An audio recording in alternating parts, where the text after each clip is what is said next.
have anything in particular planned out right now. Just kind of testing and see what is around, what's available, and what I can get into. I'm just kind of going along with the motion of the ocean. Yeah. So come with me and let's see what we can do. First things first, the phrase I'd use to describe my time in Taipei would be simple but sweet. And the first way I'll explain this is with this sandwich. Yes, it looks like an ordinary fried egg sandwich, but don't be fooled. This was the best sandwich of my life. And that spring onion pancake, game changer. And to continue my journey of simple but sweet, I went on a free walking tour and saw some dreamy streets and some average temples, all while learning about Taipei's history. The tour itself was nothing life-changing, but what sweetened it up a bit were the cool people I met, two who I ended up browsing the popular night market with, which was just a standard Southeast Asian night market if you ask me. But what jazzed up the experience was a stop to try Taiwan's famous stinky tofu. It's okay.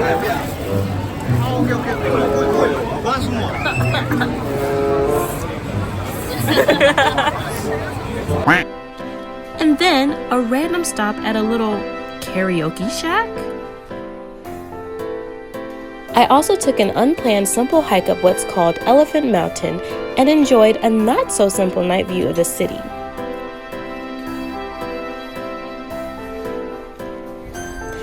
The next day, I got to enjoy an even more beautiful view of a different part of Taipei at the National Palace Museum.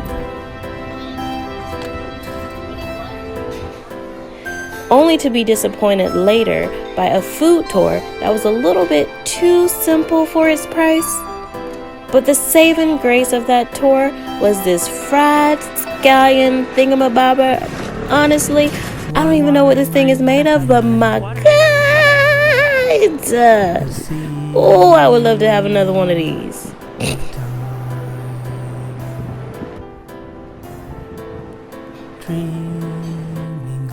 Anyways, I also took a random overnight trip to what's called Sun Moon Lake with intentions to do some hiking and maybe kayaking, but then the weather was all like, I should just look off into the rain.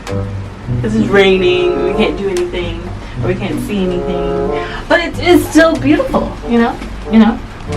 Do you feel? I feel. Do you feel? Are you feeling what I'm feeling here? People behind the camera. So I made the most of it and went to an Aboriginal cultural village in the area and learned some things that I don't remember.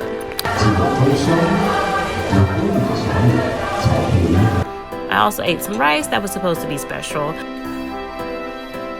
And I failed at being Taiwan's dart-blowing queen. It's their loss, not mine. Then I moseyed my tail back to Taipei and strolled through some nice areas like Peace Memorial Park.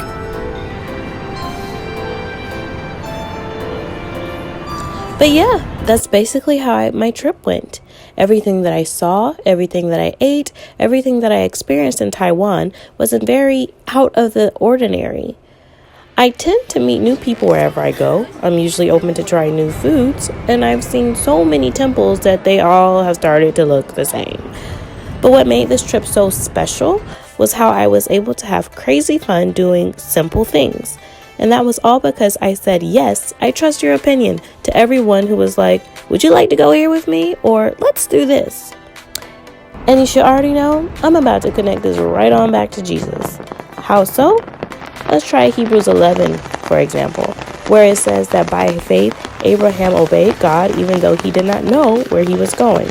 Or maybe Psalm 16:2, which says, you are my Lord, I have no good apart from you. Mostly every morning I was in Taiwan, I had no idea where I was going that day. That's because I honestly didn't care what I did in Taiwan. I was basically down to do anything with anyone who seemed to know what was a good thing to do. In the same way, I'm learning to trust God's opinions and understanding no matter what I understand or what the circumstances look like, to just say yes whenever God says, let's go here, or let's do this. Because as long as He is taking me, I know it's for my good. Even if what He does looks simple and average, it's definitely going to be sweet.